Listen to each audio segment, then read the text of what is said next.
You think you've heard it all about the debt debate? Think again. Jasmine Crockett isn't just talking, she's bringing the receipts, calling out Republicans point by point, exposing claims that don't add up, and putting the spotlight on the real numbers behind the rhetoric. This isn't your usual political back and forth. This is facts versus talking points, accountability versus spin, and Crockett is not holding back.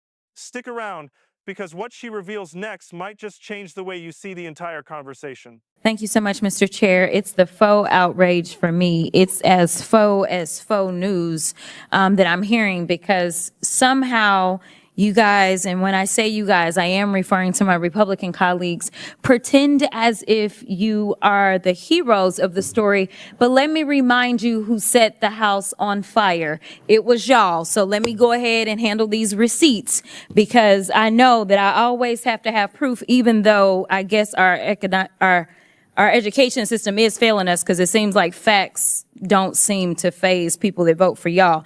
But I'm going to do it anyway. So when we talk about debt, I'd ask for unanimous consent to enter into a record this article that says Donald Trump built a national debt so big, even before the pandemic, that it'll weigh down the economy for years. Without objection, so ordered. Thank you so much. In fact, it talked about the fact that he ran up our debt almost $8 trillion.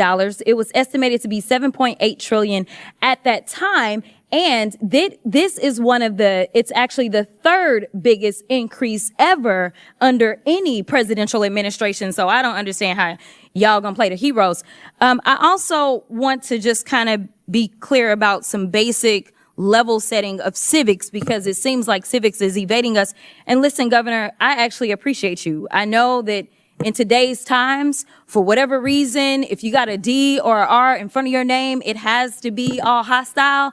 Listen, I am a former business owner. If I was not sitting in this seat, I would still have my law firm. But, we have rules, right? So I'm not allowed to practice law. I'm not allowed to do a lot of other things, because ethics decides that that's not really a good thing, to make sure that the American people can trust that I don't have any divided interest. In fact, we do that for people that run our treasury typically. So I'm curious to know if you have an elected treasurer in your state. And you do, actually. We do. I know you do, because I looked him up. And I'm curious to know. So it's my guess that he's the one that actually controls all of the treasury systems that you have, correct? Some of the investments. He controls some of the investments, but also monies that need to be disseminated by the state, that's done by him, correct? Department of Management and the Treasurer's Office. Okay. In the Treasurer's Office. Two separate agencies. Okay. But you have an agency that does that, correct? Yes. Okay. And as you are having this agency do that, these are people that have some sort of ethics that they have to follow, I'm sure. I'm going out on a limb, because I don't know how anything works in Iowa. I'm just being honest with you. Yes. Okay. Here is the deal. I want the American people to understand that Democrats are not against efficiency. In fact, the last time that this country actually ran to the extent that there was a balanced budget and actually there was a surplus, it was a Democrat in the White House. His name was President Clinton. So we are not against this. What we are against is this idea that we will evade the Constitution, or we will evade our own constitutional. In fact, it's not even an invasion. At this point, it feels as if y'all have just decided that y'all are going to castrate your constitutional duty and hand it over to someone who is unelected. It doesn't matter how many cheerleaders he had on the fields campaigning for him. That doesn't mean that he gets to go in and sit atop any of our agencies. And the fact that we had a vote today and we asked to bring him in because we have a constitutional duty. We all took our oath, and maybe some of y'all just don't take it seriously. But I take it seriously when I take an oath to do a job, and my job is to look out and make sure that we don't have any kings or queens in this country. But it seems like y'all have decided that it's going to be Mr. King and his queen, and y'all can pick which one is which.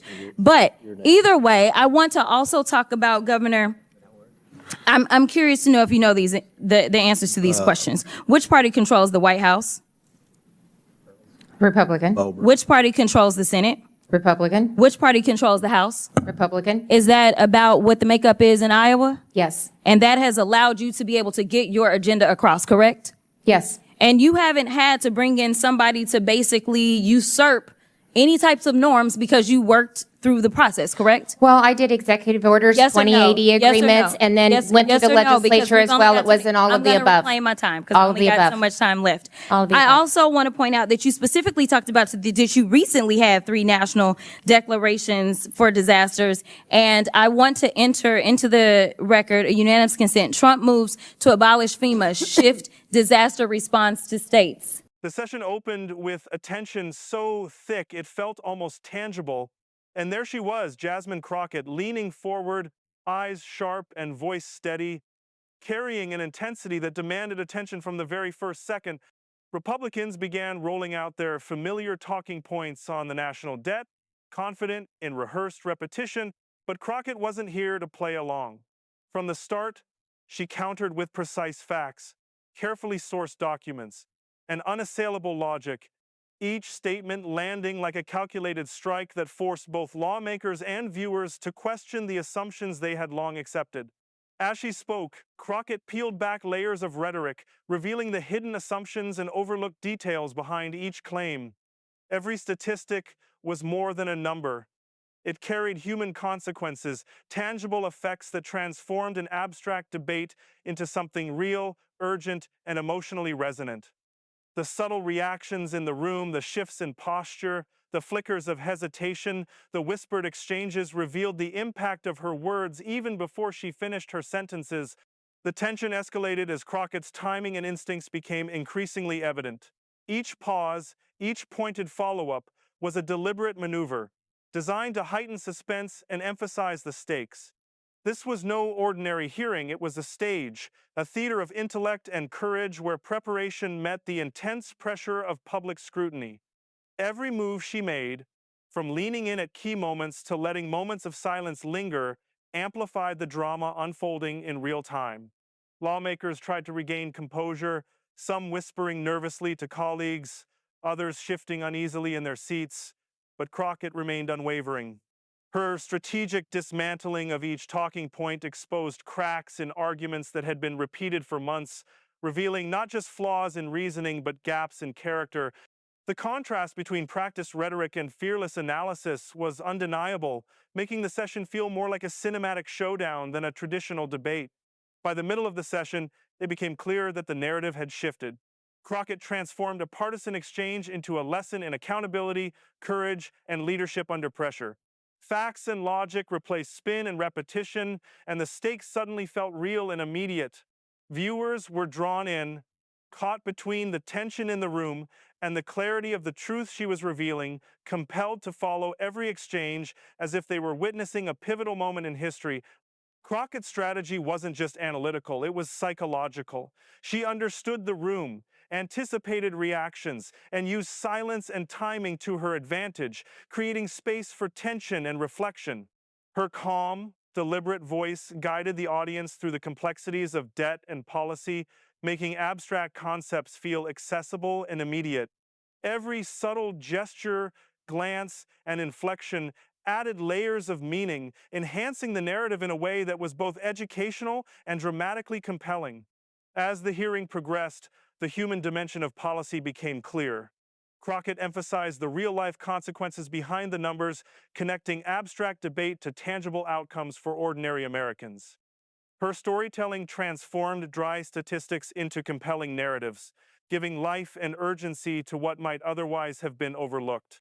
It wasn't just a lesson in economics or politics, it was a masterclass in advocacy, strategy, and leadership.